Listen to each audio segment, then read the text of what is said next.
Hey, welcome! Today, we're going to explore a really powerful teaching strategy, but we're pulling it from a place you might not expect, the art world. We're going to see how the secret behind one of the biggest art movements of the 20th century, well, it holds a key to totally transforming your classroom. So you're looking at a work by Pablo Picasso, right? We always think of him as this singular genius, this lone wolf of creativity. But what if the real secret to his most game-changing work wasn't just in his head? What if it was the person standing right next to him, challenging every single move he made? Well, that person was another artist, George Braque. And their intense, almost obsessive partnership is literally what gave birth to Cubism.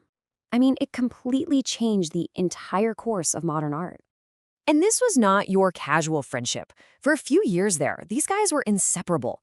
They were hanging out almost every single day, talking constantly, and they even started dressing alike in these mechanics outfits. They jokingly called themselves the Wright brothers, because they saw themselves as these inventors, discovering a whole new frontier in painting. And this is where it gets really incredible. Just imagine this. You spend all day pouring your soul onto a canvas, and then every single evening, you hand it over to your biggest competitor for a no-holds-barred critique.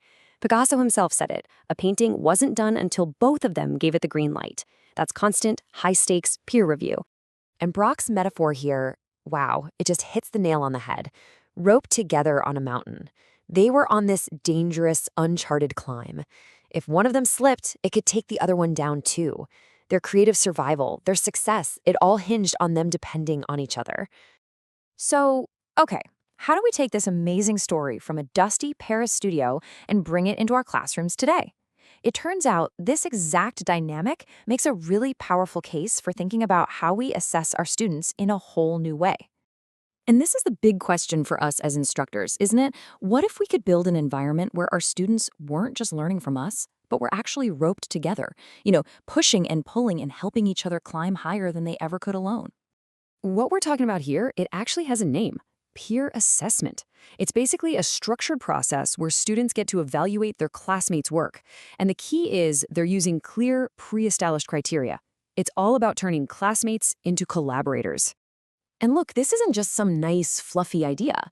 The research on this is overwhelmingly clear. The influence that peers have on a student's learning, and really their whole development, is just profound. I mean, just look at this contrast. It is night and day.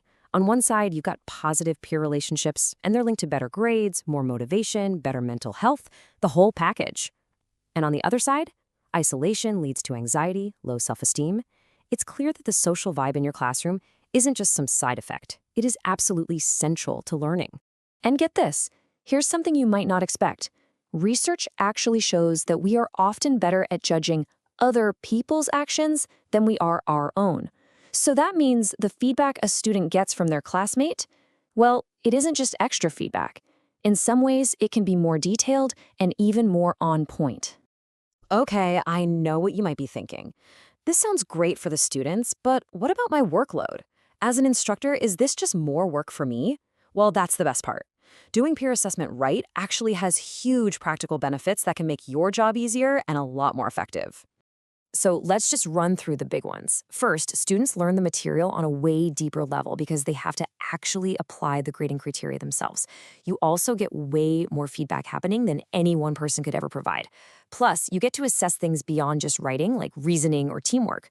You get more data points, you can reduce all kinds of bias, both your own and bias against students who aren't strong writers. And maybe the most important thing, it builds a real support system right there in the classroom. So this is not some abstract pie-in-the-sky idea. There are real, structured, practical tools out there that make it totally straightforward to put this into practice in your own courses. And here's just a little peek at what that can look like. You have things like tournament rules of play, which sets up a clear structure for the whole activity, and then a simple scoring sheet that makes the evaluation objective and super easy to manage. See, this isn't about throwing students into the deep end. It's about giving them a solid, clear framework so they can succeed. So let's bring it all back home. We started with two artists in a studio, literally roped together in this intense creative climb. And we saw how that dynamic of constant feedback and mutual support sparked a revolution in art. And that leaves all of us with one final, pretty powerful question to think about. In our own classrooms, are our students climbing that mountain all alone, or are we giving them the ropes and the skills to climb it together? The potential for that kind of collaborative genius is there. The only question is whether we're going to help them harness it.